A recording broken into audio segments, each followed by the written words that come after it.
What if changing the way you think could change your entire future? In this episode, my guest, a trailblazing technology executive, shares how mindset, courage, and staying true to yourself can help you break barriers.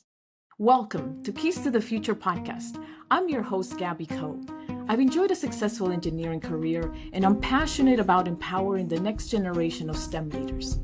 Together, we'll dive into the journeys of trailblazers who are changing the world and uncover the insights that will help you unlock the future you're meant to create.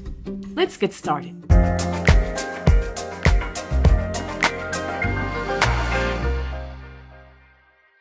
I'm excited to welcome our guest and good friend, a seasoned technology executive, digital transformation leader, and author of Your Mind is What Matters.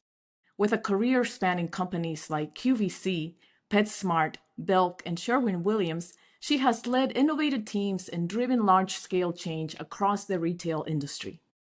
As a first-generation immigrant and former engineer, she brings a unique perspective on leadership, resilience, and the power of mindset in achieving personal and professional growth. She holds a bachelor's degree in computer science from Drexel University. Please welcome Ivy Chin. Ivy, thank you so much for sharing your journey with the Keys to the Future community. Thank you for having me. I'm so excited to have this conversation with you. You've led digital transformation across several brands. What originally drew you to the world of technology and innovation? I think that the first time I had an opportunity to code, that was back in high school a long time ago. I find it fascinating of what you can do. You can actually output something. And I start getting a closer look of it, realizing that the technology can actually challenge and push business and help taking a vision and strategy to come to fruition. And vice versa, that the business can also challenge in technology to push harder and to its edge about what you can and cannot do. So I find it fascinating with this connection of what technology is able to enable and changing the world. That is amazing. Coding was the start, huh? That's where I got started, yes. So, what leadership qualities are most essential when navigating companies through the technology changes? I mean, these giants that I mentioned are retail giants, right? And what leadership qualities were most essential when you were driving these transformations?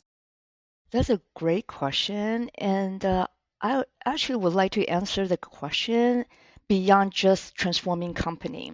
I think that this is actually, in essence, if you think about it, most of us, whether you're management or individual contributor, you often are trying to convince someone.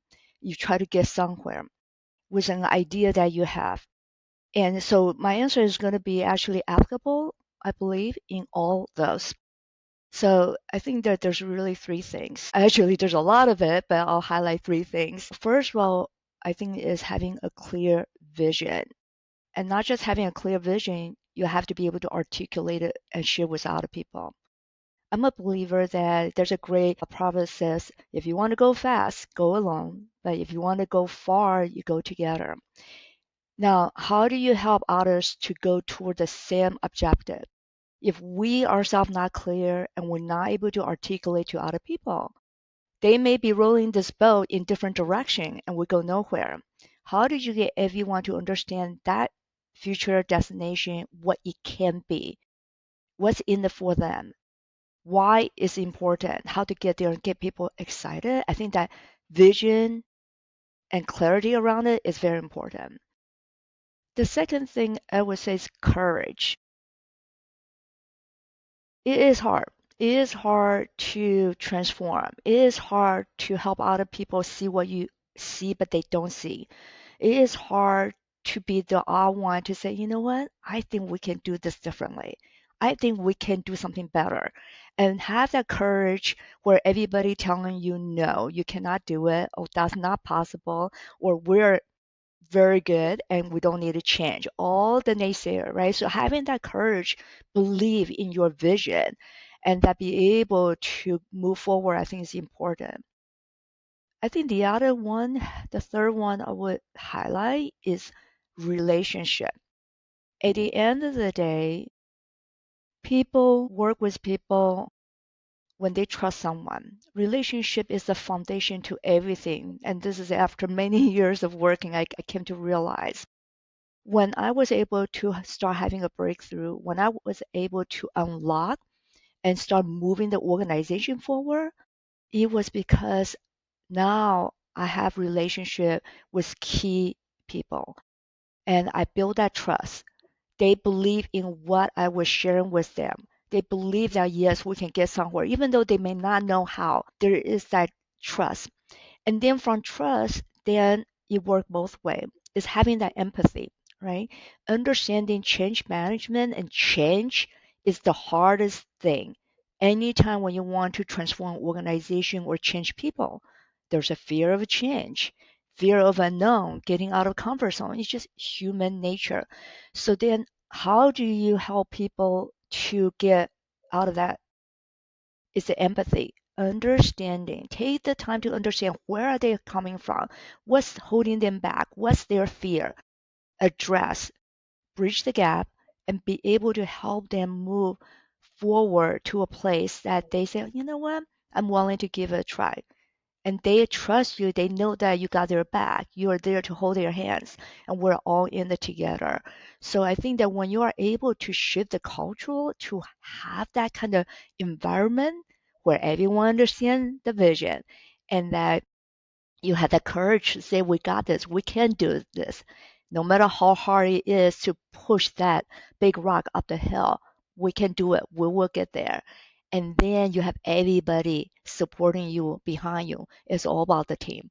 And building that team and getting everyone activated is so important. So I think that is applicable, not just about transformation. Anyone who have an idea, wanted to champion their idea, wanted to get a management support their idea, those are very applicable there. Absolutely, I agree with you. Culture is hard, right? Culture is really, really hard. But I love that you highlighted that proverb. If you want to go fast, go alone. If you want to go farther, go together. And bringing the people along to really see the vision and how they can contribute to get there, that's unstoppable. That's right. Absolutely, absolutely. So that's just great input. So you have talked about key elements that have helped you in your journey to becoming a CIO for Fortune 200 companies. Can you share some of them? I will highlight a few things. First of all, is the team. I would say that the team is what make organizations successful. And I have been very blessed and grateful for all the amazing team that I work with in every company in my journey. And that I learned so much from them. And now I do believe as a leader, we need to build a strong team and be able to support and give them a psychological safety where people can feel free to speak up. Because my belief is I hire people smarter than me, right? And then they do the same thing. So having environment allow the team to speak up and do their best and then be there to support them, but also challenge and push them to the next level. A lot of great talent, they also don't think they're good enough. How do we help them to reach that next level and get out of comfort zone to grow and support them, right? Be the first one to be there to support them. So I think that team is what make success possible, and I'm truly just wholehearted gratitude to everyone who I have the opportunity to serve and support. The next one I would say learning. I'm a learner and I learn so much from my team, from others, Reddit's conference, books, not just on technical component. Yes, we need to learn about what's happening with all the latest technology being in IT, but also just learning about different disciplines. I read a lot of leadership books, self-help books, and also human psychology, but also different things like science and philosophy and just things that kind of really get your mind expanded. And there's a lot of nuggets. And those nuggets, surprisingly, I will be in a meeting, we face a challenge, and ultimately there's an idea that I learned from something I read. and I was able to bring it to the table and make an impact. So learning was very important. I would say another one that really differentiated my career is this cross-functional career journey. So often people think about climbing the ladder. So you just do this vertical up. I believe is, and which I mentioned in my book, is this jungle gym. You gotta go sideways to actually go up. In today's world, especially, being a STEM engineer, developer, doesn't matter what kind of technical work that you do, you have to understand what problem are you solving and whether it creates business value, right? And having the knowledge and the understanding of the business side, you will elevate your contribution. So in my own career, I was blessed with executive sponsor who saw what's in me. They moved me back and forth between technology and business multiple times. And what that does is that it actually helped me gain additional knowledge. So I take those knowledge going across.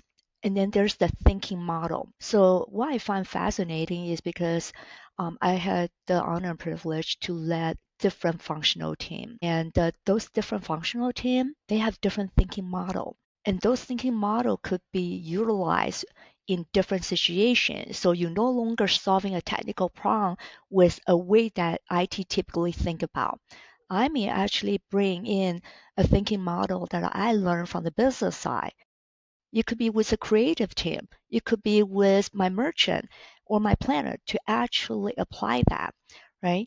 And when I was in the business side, I understand P&L, and that was really important because now you understand business driver, you understand what move the needle, how to grow the business, and how to optimize the productivity of the organization, the operation efficiency to make the number work, and taking that into the technology space, it is amazing what kind of impact and the way to think about how you structure the team, the operating model become very different than the very pure discipline. The same thing when I go back to the business. IT is excellent when it comes to program management, large complex. There's a lot of discipline, milestone, project planning, task assignment, resource management. I brought that to managing marketing large initiative there or whatnot. So I encourage people that if you have an opportunity, whatever the functional area that you're curious about, that you have interest in, go take a role there. Go sideways to go up. And that knowledge will do a lot of amazing things because also today's world, your resume is competing with hundreds and thousands of other resume. How are you going to differentiate yourself? And when you have that functional and the technical experience and background, and you're going to show up and think differently, that will really differentiate you from the rest of the candidate. Absolutely. I love something that you said, cross-functional. I had a mentor once tell me, don't think climbing up the ladder, rather the lattice. Yes, If you think yes, about an ivy plant growing, it doesn't go straight up, right? But it goes across the lattice. correct. And so I really like that mindset as well. And something else that you said is different functional teams have different thinking models, and learning those thinking models gives you like a broader perspective of things or how to tackle the problems that you're trying to tackle. That's really good input. Now let's talk about your book a little bit. Your Mind is What Matters is the title of the book. It's a guide in which you share your transformative journey from software developer to becoming a high-level business executive with decades of leadership experience. What inspired you to write the book? So I have the privilege to see the power of mentoring, the impact, the ripple effect. And then I start realizing that there's not enough hours in the day to share, right? And I'm a believer, I've been so blessed with all this learning and experience. I have to give back more than I take. So how do I do that effectively? So the idea was, well, let me put everything I knew in the book. And so if I can share my knowledge and experience through the book, if people be able to learn just one thing and improve their life, then it serves the purpose.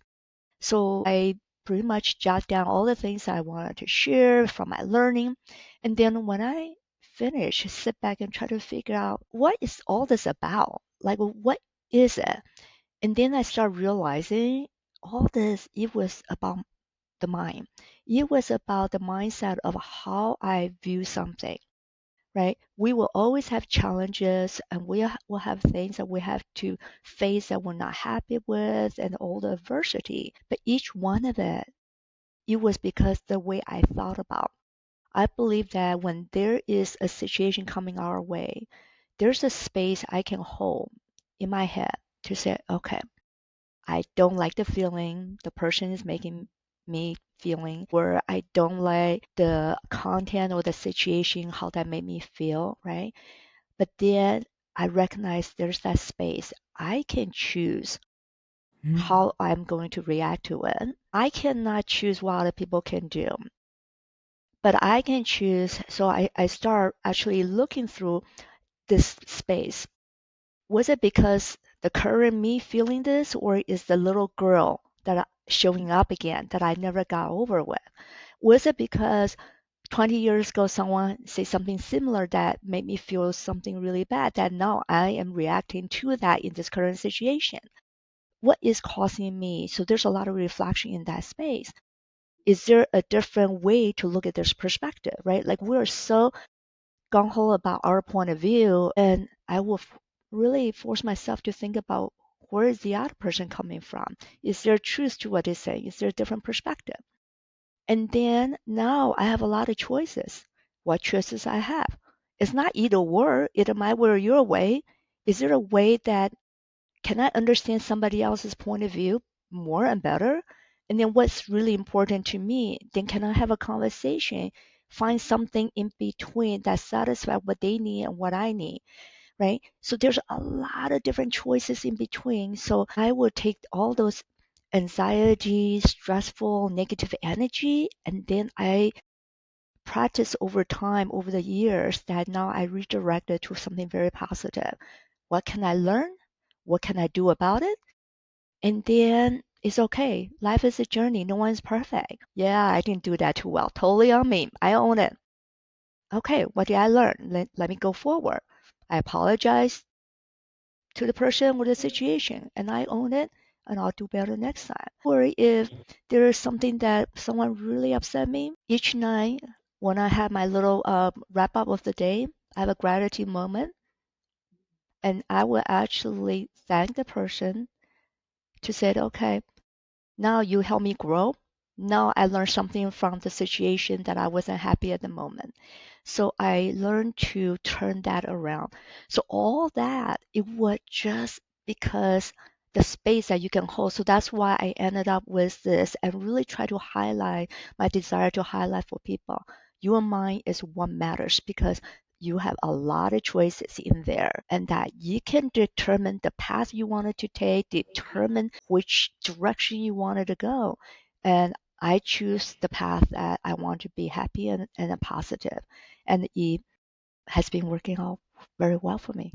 Love it. Love that. You said conversation gives you choices, Yes, and that dialogue opens up doors, right? And yes, just taking a step back where in the heat of the moment, you may say something, but taking a step back and think it through and have that reflection, it mm, gives you the space, like you said, to breathe and to also think about how you can come at it in a different way.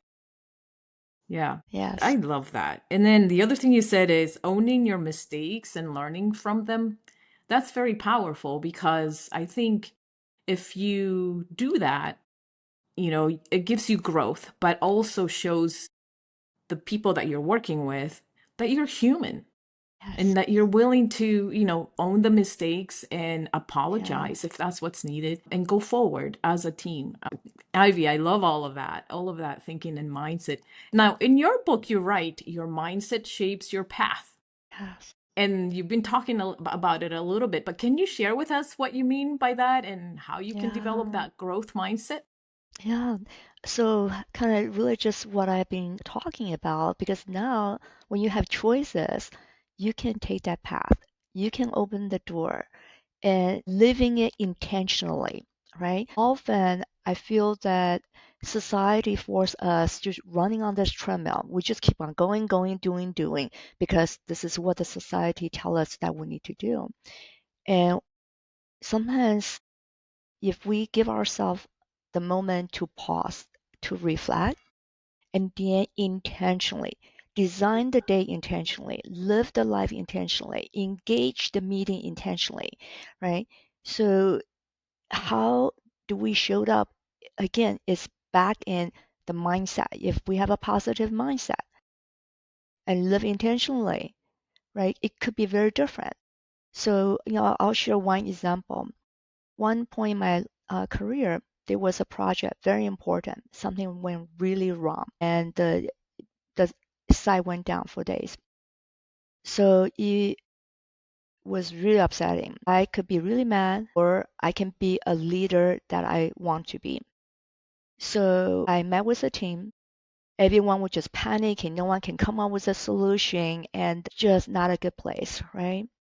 So I choose intentionally to be the leader I want to be.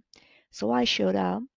I only took a couple seconds to say, I'm very upset with this, not happy at all, because I know we can be better. We're better than this. Okay. Now acknowledge that. Let's put our focus on the forward. Let's put idea together. We got this. We have the best team around. We can do this. The answer is in this room. And I believe it with all my heart. So I said, okay, I'm not the smartest one, but here's the idea. Throw a few idea on the table. Then people start piling up idea after idea, modification. And guess what? At the end of the meeting, we had the solution. The team had the solution. It was there all along. They had it. And we were able to fix it, and the site was able to come back up. But that was all in the team, right? And so living it intentionally, I could go in there and then start yelling at people, which is not my style, but I could because it is pretty upsetting. It's not going to go anywhere. So when I live intentionally, because now I recognize I have a choice, Yeah. Mhm. situation happened, I have a choice. I can take a different path. What path do I want? What outcome do I want? And how do I lead to that outcome? What conversation are we going to have? And intentionally structure that conversation, intentionally create the right environment for the people around you to do their best, to realize their full potential. And then you can get to the desired outcome. So that's an example of what I mean. That's amazing. Living intentionally and showing up intentionally every day. And that example that you gave us, you really gave the people the space to have that ownership, right? How are we going to move forward? Everybody has input or an idea, right? And maybe those that don't think they have an idea, by just listening to others, they may generate other thoughts that could then bring forward even a better idea. So giving people that space, I think it's important because some people may feel intimidated. Hmm. My gosh, here comes the CIO. She's going to be upset. And so that kind of predisposes the situation to be on the defensive when it doesn't need to be because you need to fix whatever is wrong. So I really love that approach. If a reader could take away just one message from Your Mindset is What Matters, your book, what would it be? What would you want it to be? I would say that you are the author of your life journey and the experience. You are the author of your life journey and the choices that you make. I love that. Yeah, Yes, absolutely. Absolutely. yes. So, where can people find your book? They can find it on Amazon.com. And the title is, yes, Your Mind is What Matters. Absolutely. Ivy, thank you so much for sharing your insights with the Keys to the Future community. Thank you. I appreciate the opportunity to share my experience with others. And that's a wrap for today's episode. Stay ahead in your STEM journey. Follow Keys to the Future on Spotify, Apple Podcasts, Instagram, and Facebook. for the latest insights, tips, and inspiration to help you thrive in your career.